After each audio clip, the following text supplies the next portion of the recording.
It is Monday, April 21st, 2025. We are reunited, and it feels so good on baseball today. That is my man, Trevor Plouffe. I am Chris Rose, producer Dan, intern Sawyer along for the ride as well.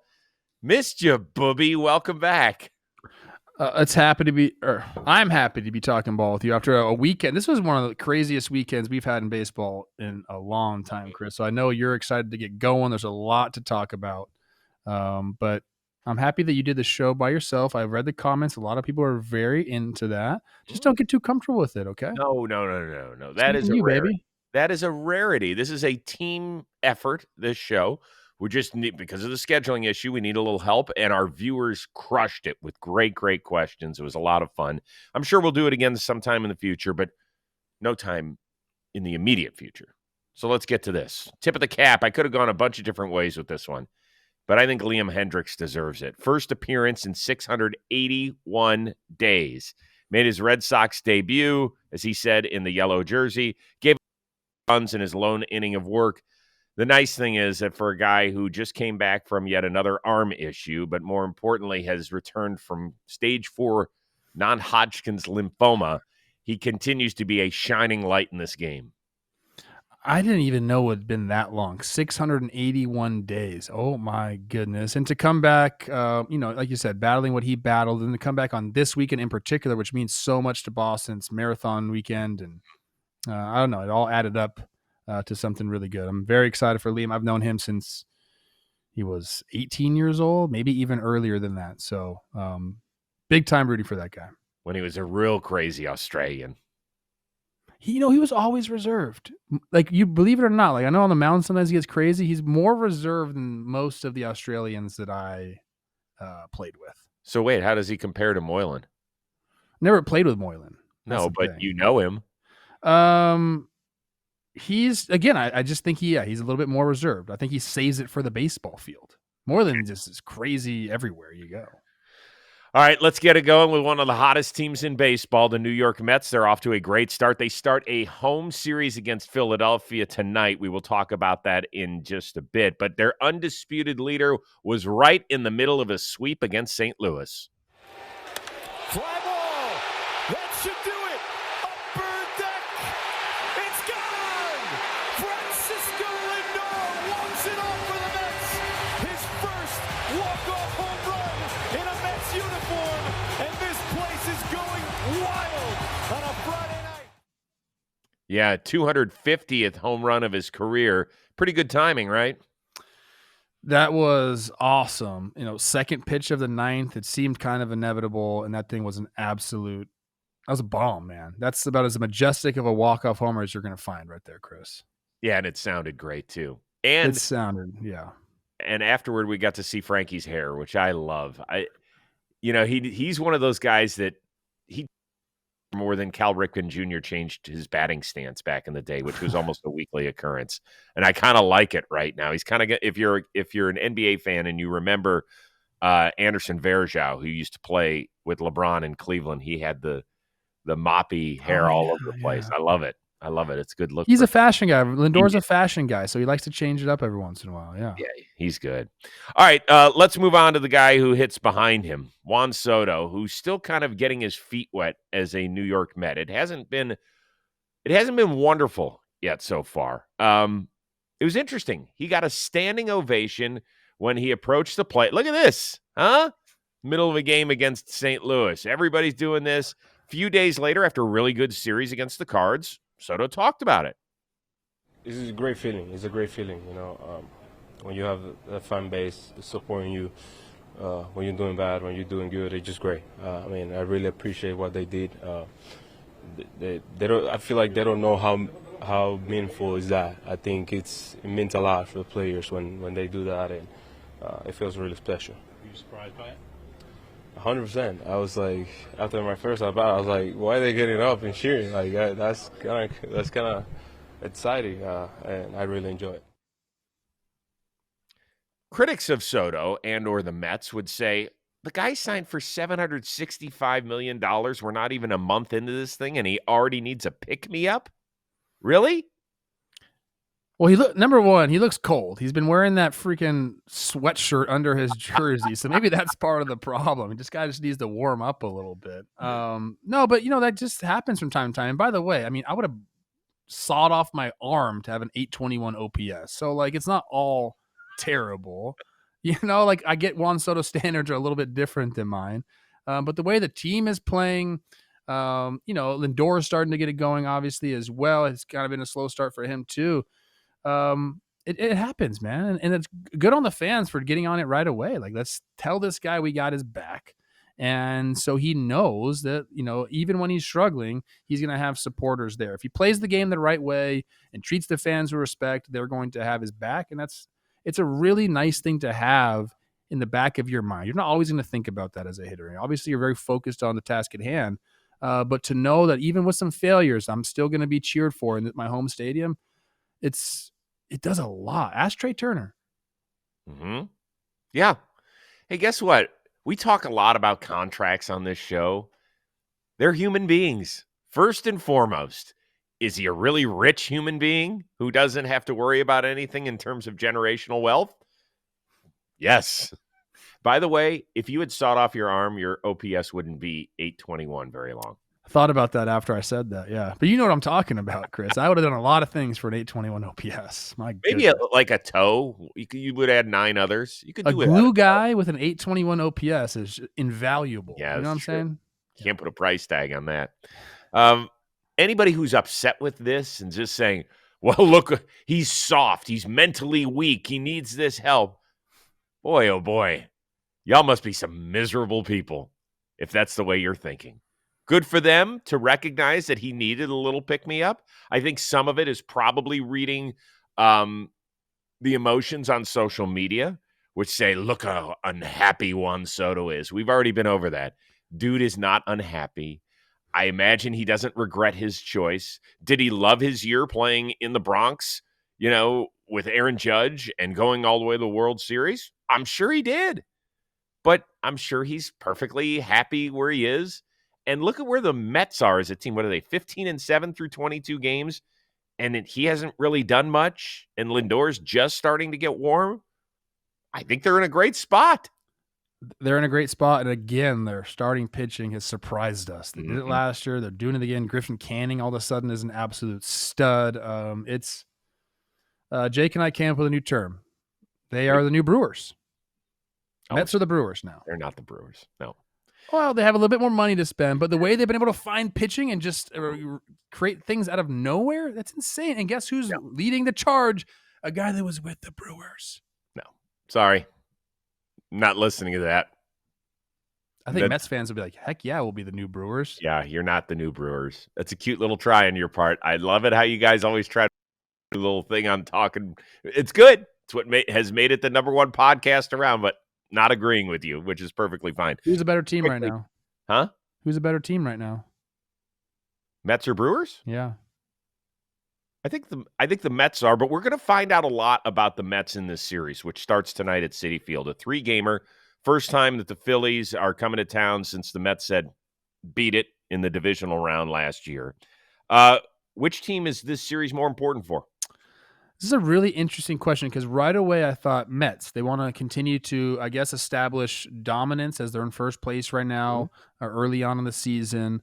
But because of what happened last year, and I think the Phillies, we talk about them kind of like going through the motions in the regular season. I don't think they can do that anymore. I think the NL is too freaking good.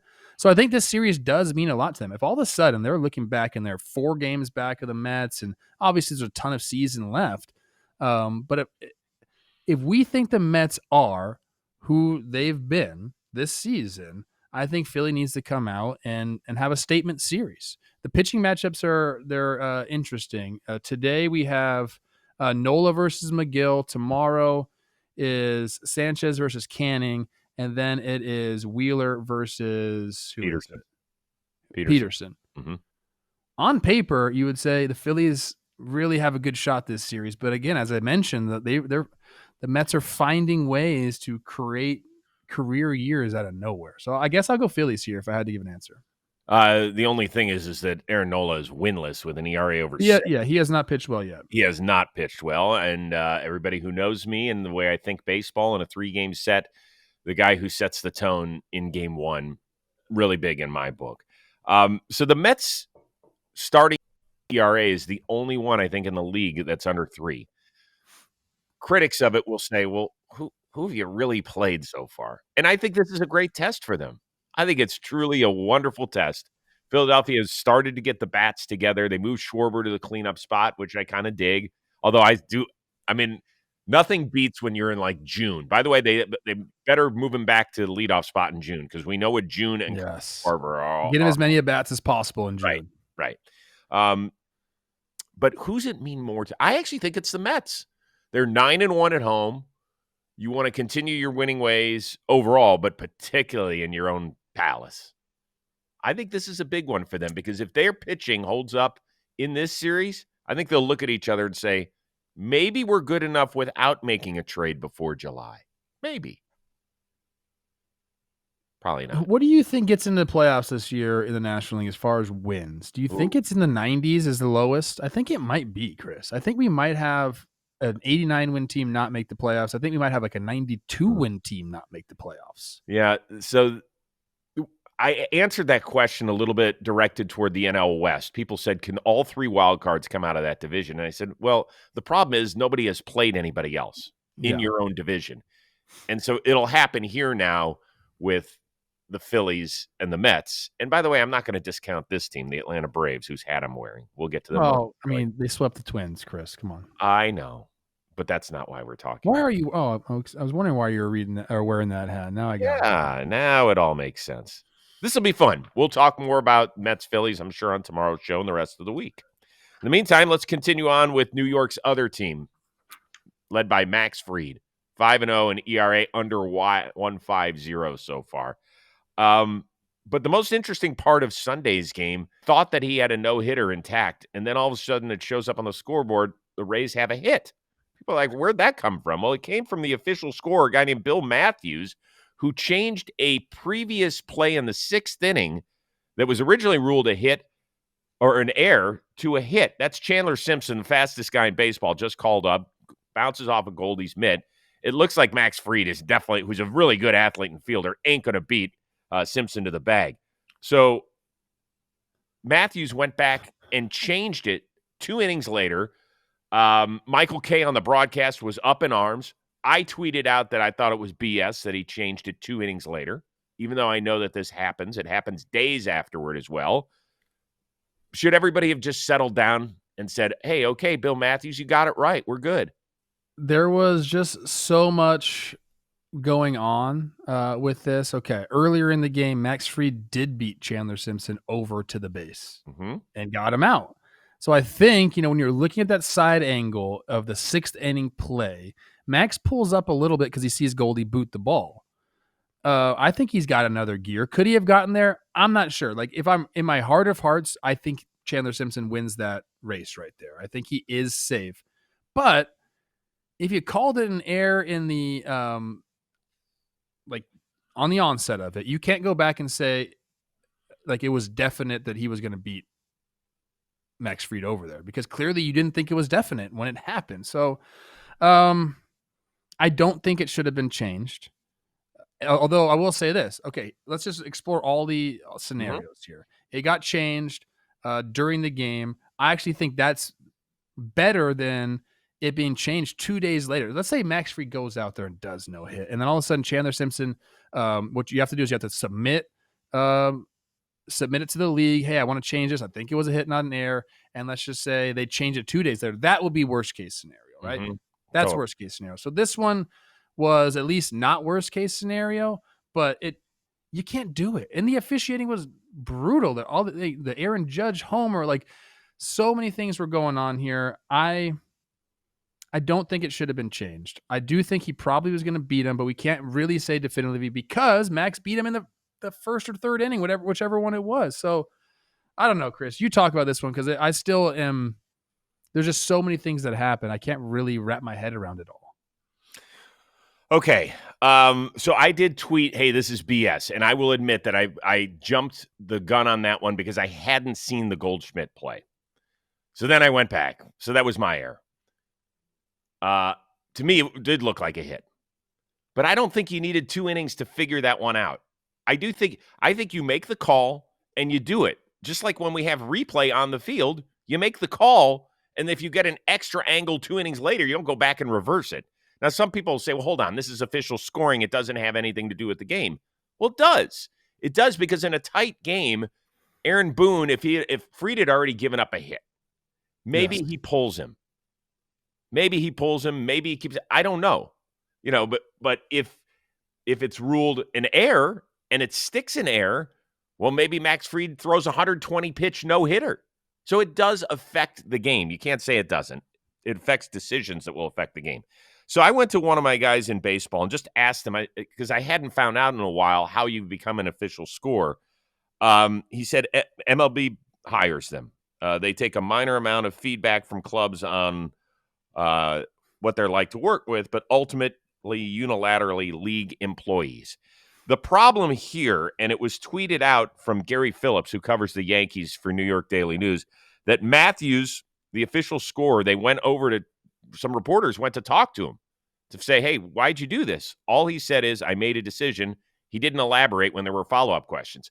Hey, if you're hired by the league, you need to answer questions so that we're all not having discussions like that. Why are you shaking your head? Because this is how it works. You understand that. But don't we never get answers from the league, from umpires, from anybody. I mean, you shouldn't be surprised, I guess is what I'm saying. But what would it have hurt him? Even if he had come out and said, hey, listen, somebody from the Rays called up here, which happens. That does happen. Teams call up to the press box, or a PR person will pop their head in and say, hey, what do you want me to tell the media downstairs? Because I'm going to get asked about that. That's all he should have done. And maybe his explanation, we wouldn't have agreed with it, but at least he would have given one. And then because we're all sitting here saying, why'd you do it? What new evidence did you have? That's all. I mean, in summary, I guess we both agree that it probably was a hit. I do think it. I believe it was a hit. Definitively, I can't go 100%. Okay. But I can say I think it was probably going to be a hit. But again, Max beating him over earlier is different. And I do think that you can't change it once you make the call. Yeah, in that situation. Different situation, no one would care about this. It's just a no-hitter. Right. People said, well, what's the big deal? It wouldn't have mattered if Max Fried had given up 3 hits. Damn right. I get it. Yes, I know. We wouldn't have talked about it on the show. But when you're flipping around and finding out games or you get a no-hitter alert on your phone, hell yeah, you want to tune in. And then the first thing you see is that he doesn't have a no-hitter anymore. You're like, what happened? So once again, it's just not a great look for the sport that we love. I think it is somewhat avoidable. Is it the worst thing that ever happened? No. Do I hate Bill Matthews because he did this? No. But I think, once again, it's all about us being grown-ups in the room. Let's answer the tough questions. If you're employed by Major League Baseball and somebody has a question, you should answer it. Don't sit there and say, I made a decision. That's immature to me. What was the worst call? That call, changing it, or Aaron Judge's non-homer? We're going to get to the Aaron Judge. We're talking about that? We are a little bit later. I do quickly want to give Chandler Simpson a shout-out on his first career hit. So the speedster ends up going the opposite way for an extra base hit. The thing I love most is his celebration with his pops in the stands. Does the Omega Sci-Fi horns. And I know that's Omega Sci-Fi because John Sally, whom I used to work with at Best Damn, was at Omega Sci-Fi. And he used to do that all the time. And he'd shout it at the top of his Omega Sci-Fi and do the horns. It's great. It's a great thing that just takes me back 20 years to a good part of my life. That was awesome. We talked about Phillies Mets being a big series. Well, the Yankees are in Cleveland starting tonight for the first time since they won the American League pennant. In your opinion, do you think the gap is wider or closer between these two teams this year? You never count Cleveland. I do think it's wider. I do think the Yankees are a better I can't believe I'm saying this. I think they're a better team than they were last year. I mean, you kind of saw on display. Hold on. You didn't even have them making the playoffs this year. I know that. But there was some things that have already happened that are like, the answered questions. They had a lot of questions coming in, Chris. Fair. And I think a lot of them have been answered. I don't think they were particularly that good of a team last year. I really don't. I think they had like historic seasons carry this team in there. I do. So when Juan Soto leaves, clearly you're like, okay, well, what's going to go on here? But Ben Rice has been great. Austin Wells has been great. I know Volpe's been struggling as of late, him and Jazz actually. But we've seen more contributions from more players on the team. They are better defensively.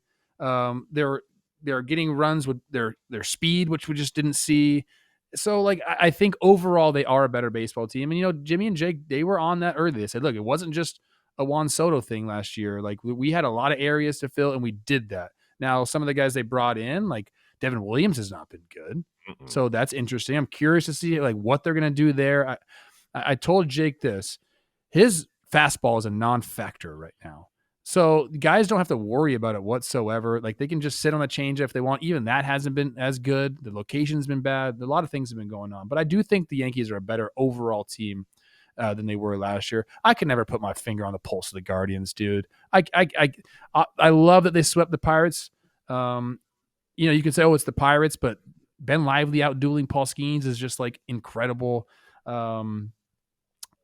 So I guess my answer is yes. I think there is a bigger gap. I do. I think the Yankees are just a better team than they were this year, and the Guardians to me are always kind of right around the same team, a very good baseball team.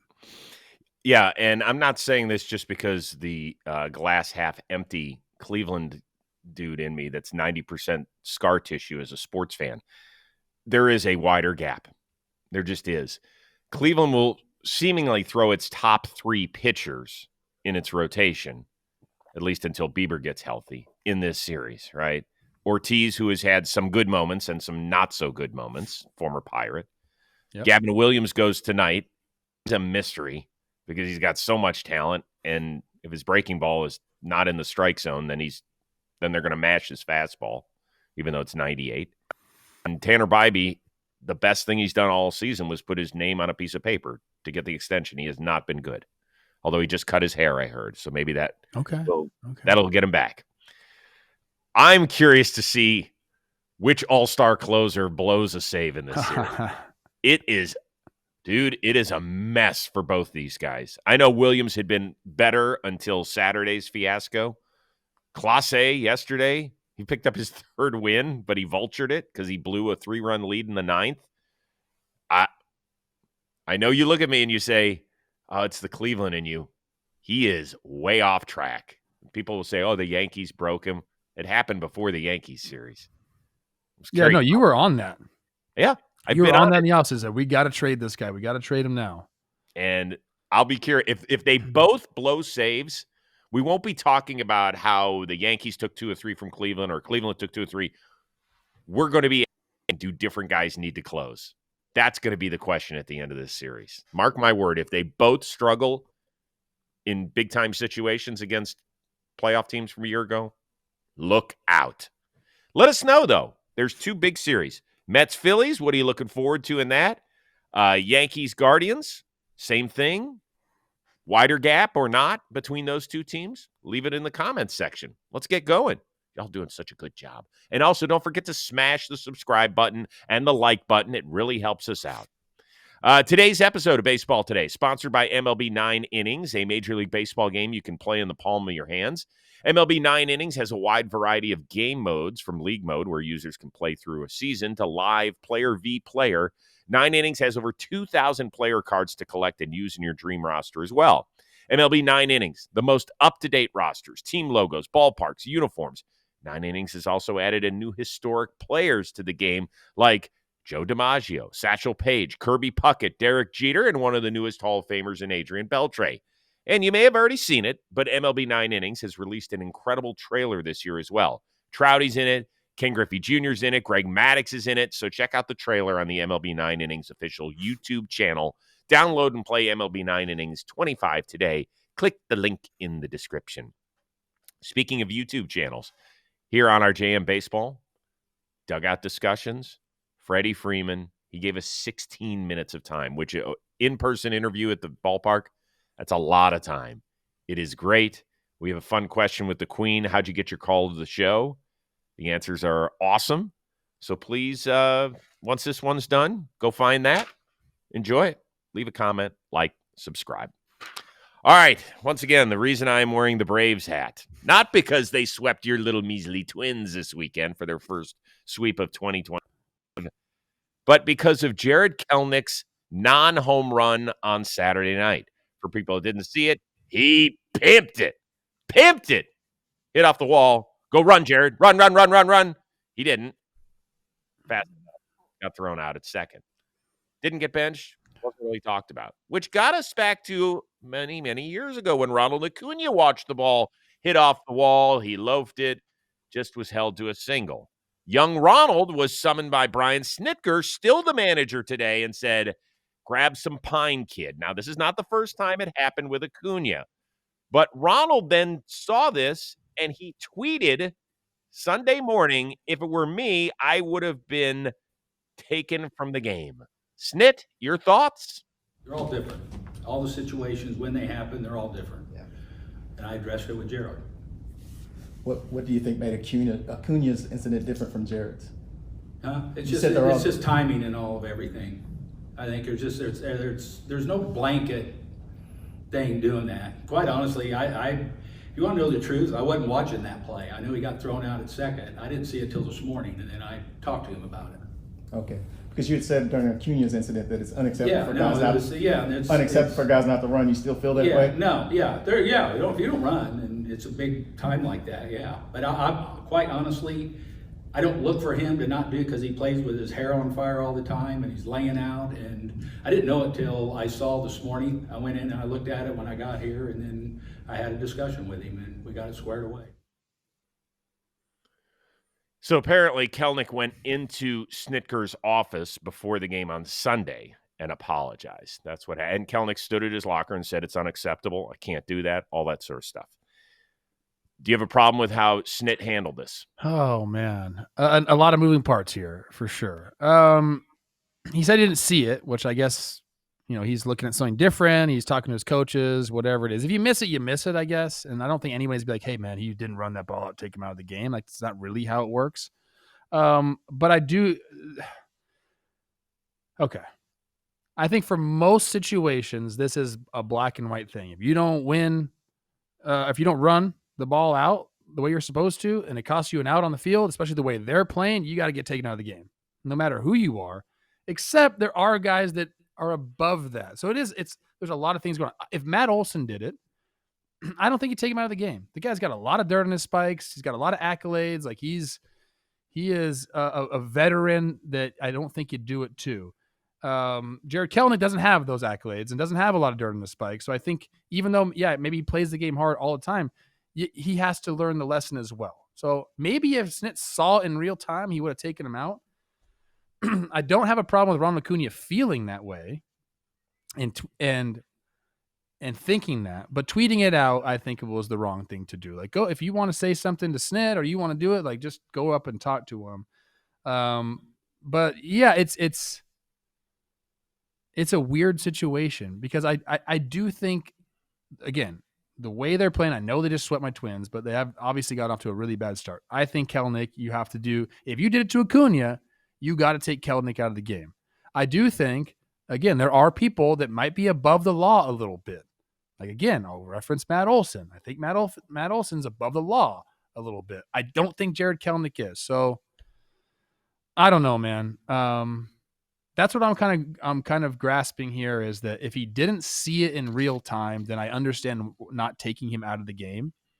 But if he did see it in real time and then didn't take him out, I think there's a little bit of double standard there that I don't love.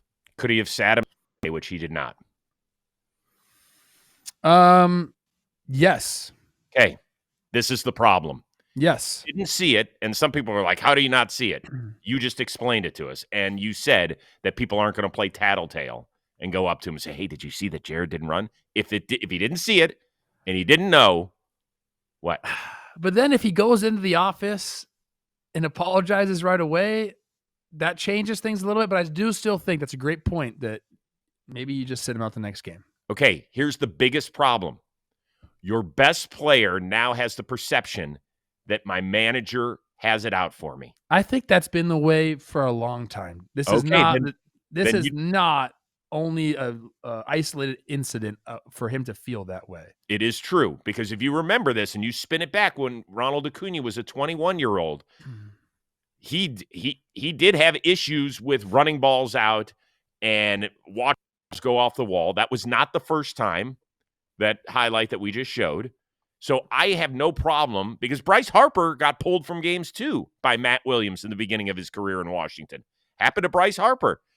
When you are going to be the face of a franchise, I think it is important to lay down the law, to not only have your best player be your best player, but to also be the dude that everybody follows. That's why everybody loves Jose Ramirez in Cleveland. He is the best player, and he's also the guy that plays his ass off every single day. So they were trying to instill that in Acuna. But the fact is that Acuna still feels this way as a 27-year-old who's a father and is now married and takes to social media. There is a problem here. So Brian Snitker has got to call Ronald Acuna today. I'm serious. While Acuna is rehabbing and working his way back toward joining the Braves, hopefully next month, he has got to say, Ronald, this is why I did it. Or come out and say, hey, I screwed this up. Yeah. I should have done a better job, Jared. I understand why you took to social media. I understand your feelings. This is on me. I made the mistake. Here's why I did this when you were 21, because I wanted you to become the player that you have become. And I don't regret that. But I regret that. That's what he should say. He should say, I screwed up. Yes. And explain the situation. Yes. Because look, they're trying to get back in this thing. Obviously, they need Acuna. When he comes back, there cannot be any sort of riff. It has to be taken care of before he comes back. It can't just like sit and then all of a sudden it comes to a head during a game and you get a shouting match or something like that in the dugout. Like, it can't be that way. I started thinking, I'm going to ask you this question. I'm going to Chris Rosie right now. Mm-hmm. Does Ronald Acuna now have the accolades and enough dirt on his spikes to, if he did that again, to not be taken out? Because I firmly believe there are guys that are above the law. Is Ronald Acuna above the law now in Atlanta? Yeah. He's one of the best players in this business. And I can't – now, Braves fans can put this in the comments because I don't watch every inning of every game. So I don't remember the last time we've had to talk about Ronald Acuna loafing a ball and all this sort of stuff. Do I remember him leaving after they got eliminated in the playoffs and not talking to the media and stuff like that? I do. I still think that's signs of immaturity. I think there are areas where obviously he can get better. But I am strictly talking about this. I think Snit has got to nip this in the bud right now. Yeah. And I would come out in my pregame prep. I would do it today before my game against the Cardinals, call Ronald, and I would let the media know I called Ronald. I'll leave the conversation between us, but I am telling you that I needed to do a better job of handling this weekend. He sounded like a stumbling, bumbling old man this weekend. That's what he sounded like, who's out of touch. Oh. That's what he sounded like to me. I'm sorry, Trevor. I don't disagree. Here's my list of guys that are above the law in Atlanta. Okay, I'm gonna list them out right now. Marcell Ozuna, Sean Murphy, Okay. Austin Riley, Matt Olson, and Ronald Acuna Jr. And I'm maybe gonna add Ozzie Albies to that, but I don't think he'd ever do anything like that. Okay, can I stop you there? The first name you mentioned was Marcell Ozuna. Dan, I think we've got this tape. 2 years ago in Arizona, Okay. Ozuna hit a ball to dead center and thought it was gone. And he stood at home plate. Well, he got pulled. I'm remembering that now. Yeah. So he got pulled. Okay. There's an interesting There's an issue here.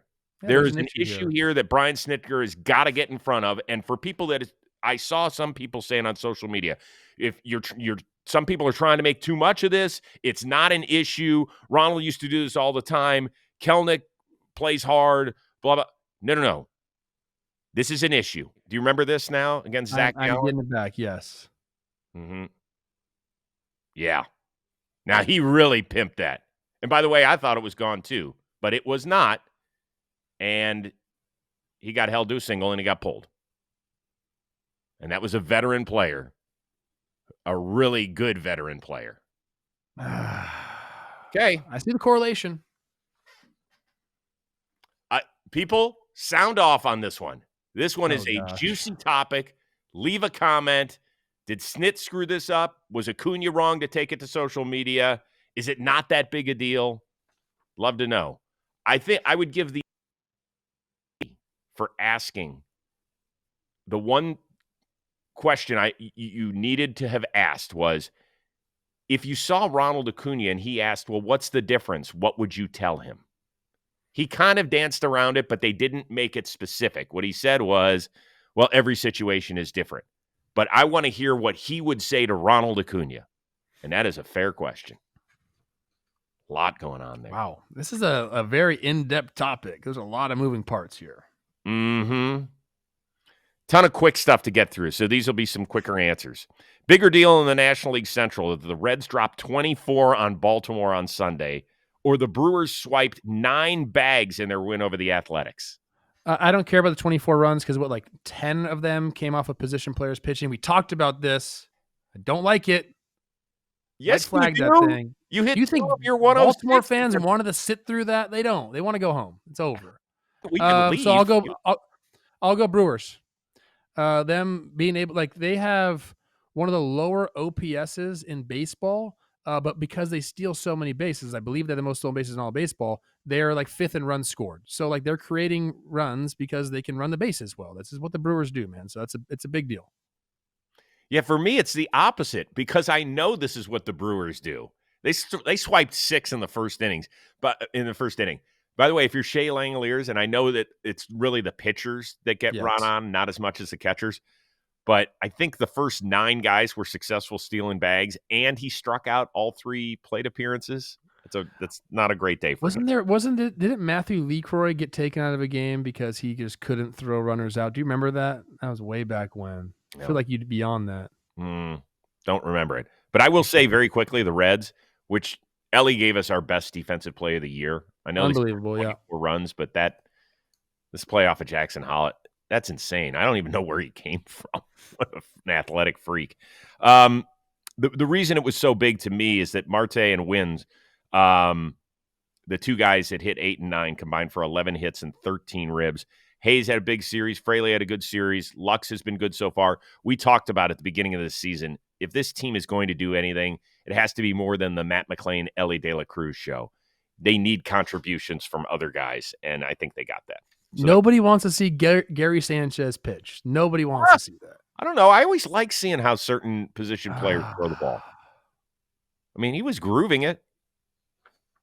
He was. Let's move on to this. Paul Skeens bobblehead day on Saturday. If you haven't seen the video, it's insane. Look at this across the Clemente Bridge. These are people lined up because the first 20,000 fans only got Skeens bobbleheads. We'll talk about more of that in a minute.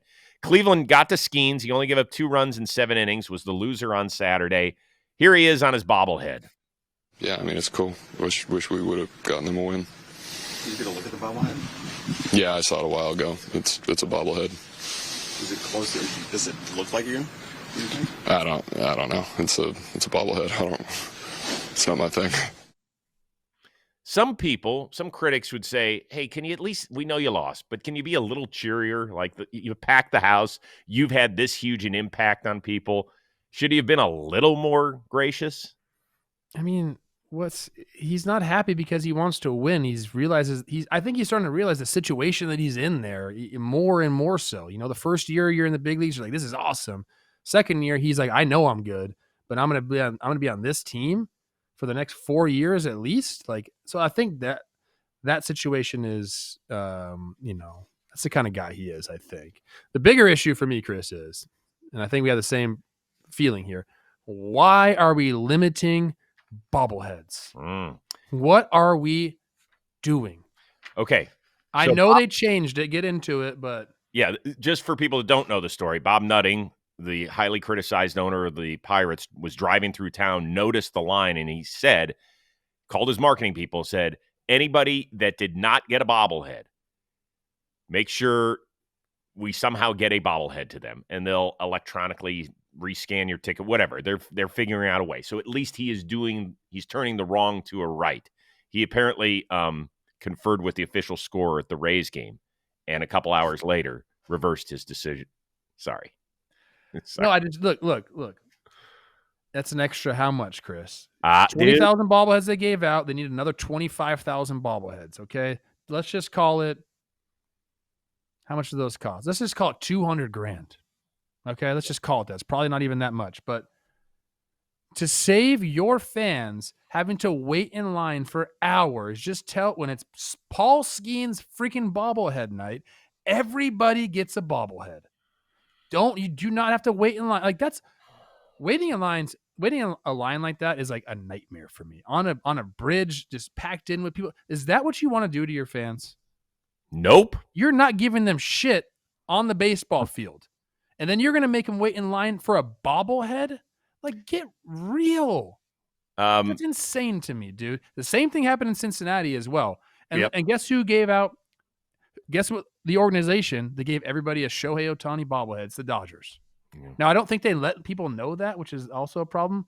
But everybody got one. Like, what are we doing here?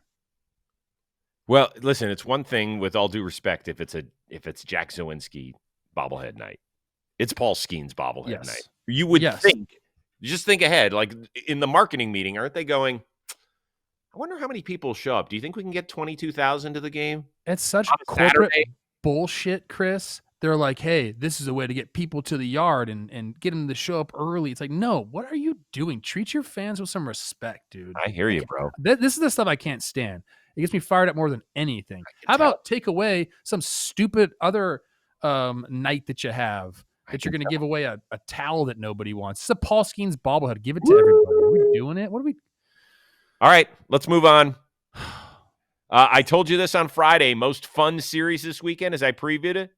I said Cubs D-backs was going to be fun, and it did not disappoint because on Friday they combined for 21 runs over an inning and a half. Awesome or too crazy to enjoy? Let's go quick. Awesome. I was sitting at a P.F. Chang's at the Tampa airport watching this on my phone, and I was screaming back and forth. Me and Teddy were watching, and I'm like, oh, my gosh, Ian Happ, attaboy. Oh, my gosh, Gino. Oh, my gosh, Kyle. Like, it was just almost too much to watch. My favorite part about the entire thing is Carson Kelly is Babe Ruth. So, yeah, true. Sarah Langs came out with a great article on MLB.com. 16 runs in the eighth inning combined, most ever at Wrigley. And also the Cubs, the first team since 1900 to allow 10 runs in an inning and still win a game. Amazing, amazing stuff. By the way, shout out, best entree at P.F. Chang's, what? Crispy beef? Ooh, Mongolian beef, obviously. Mongolian beef, whatever. Yeah, that's good. Got to see my buddy Logan Webb on Friday. Watched him pitch out in Anaheim. He lost, although he had a career-high 12 strikeouts. After the game, he's doing his little in-locker, at-locker presser. Listen to what happened. Bumgarner, and Juan Soto for at least 4 outings with. I'm sorry. At least 4 outings with 10 strikeouts and no walks. What does it mean to you to be in that list with those guys? I'm sorry, guys. Farts are always funny. I'm not gonna lie. Is he right? They're not always funny, Chris. There are some that I'm not a fan of. A little quiet locker room fart's a good one. Now, was that Camilo Doval? Because he's been pitching lights out, baby. I know who it was, but I don't think I want to give it up. Okay. I had to text Webby. I don't think it is. Is it okay to give or not? Was it an old man fart that he couldn't hold in? Because that's different than a young person's fart that was on purpose. No. Okay. It's not an old man. You decide what to do with that information. I had a great time with the Giants. Willie Adames will be next week's guest on Dugout Discussions. He's phenomenal. I also ran into Pat Burrell. Oh. If anybody knows my history with Pat Burrell, it was good to see him again. Mostly. Okay. All right, you talked about replay madness. Let's go over once again, this is going to be quick. Wyatt Langford called out stealing to end the game in a 1-0 Rangers loss against the Dodgers. The call on the field was out because he popped up after the tag by Miggy Rowe. The replay, it looks like Miggy Rowe never got him on the leg when his foot was removed. Did they butcher this one?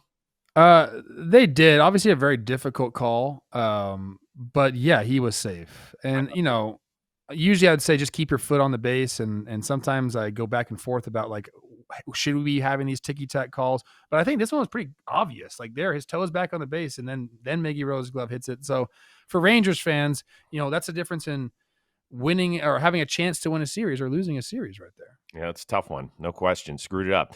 You mentioned Aaron Judge's 8th inning homer that was not a homer. It was ruled foul. They went back to home run review, which they can do. It's not a challenge or anything. And they went back and looked at it, and they said, no, it's still a foul ball. When everybody in the stadium knows it was a homer, Judge eventually struck out to end the at-bat, and Boone went cuckoo, which he should have. How egregious is this? What if Judge finishes one homer shy of a milestone? That's going to be tough. And it's just because we're playing in these little freaking spring training parks. Look how small that foul pole is. Look at that thing. Yeah, there's better ones at Little League down the street. That's unbelievable how small that is. I don't know. They absolutely screwed this up. That's incredible. Timeout. Why don't we go back and credit him with a home run today? I mean, it's clearly a home run. It will not change the outcome of the game. Why don't we go back? I'm not being like an ass here. The only one that wouldn't want that is the guy on the mound. That's about Doesn't matter. Doesn't matter what everybody else is fine with. He knows he gave up 2. And by the way, we were playing in 2 minor league ballparks. Treat them like major league facilities. How much does it cost to extend that? And I don't care about the neighborhood regulations and shit. It also, if they extended that, it would also look very strange as there's no stands behind it. Just this massive foul pole. So it's a catch-22 there, Chris. I don't know, man. Guys, what is the tallest building in the Tampa area? It's the left field foul pole. Yeah. There's no ordinance. The Bucs Stadium's right across the street. I think it's massive. All right, last one. Emmanuel Valdez in the 9th inning on Friday night, trying to get a leadoff triple. He slides in safely against Cleveland, injures his shoulder on the play, comes off the bag, puts his hand back on. Jose Ramirez tags him. He's safe. But watch. Valdez lifts his hand up to call time. Ramirez reapplies the tag. The umpire did not give him time and says, "You're out." Brutal right there. Again, this is another one. Like, just get the call right, dude. Like, understand. Have some feel, Chris. We lost feel in this world. Feel's gone. The umpire butchered that because he should have seen that he was calling for time. And even Stephen Vogt would have been like, yeah, I get it. We're fine. Totally. Now, it could have changed the complexion of the inning. Once again, it was against Class A. Runner at third, nobody out. I think it was a 3-run game. Who knows how it ends? But the point is, dude just laced a triple to left center, slides in, bangs up his shoulder. You could tell he's injured. Give him time when he asks for time. Yeah. That was wrong. Okay. Oh, my God. This was a meaty episode. Woo! Mondays, I don't know how to cut down that show, but you got me thinking about Snitker way too much right now. Yeah. Hey, but it was a good discussion.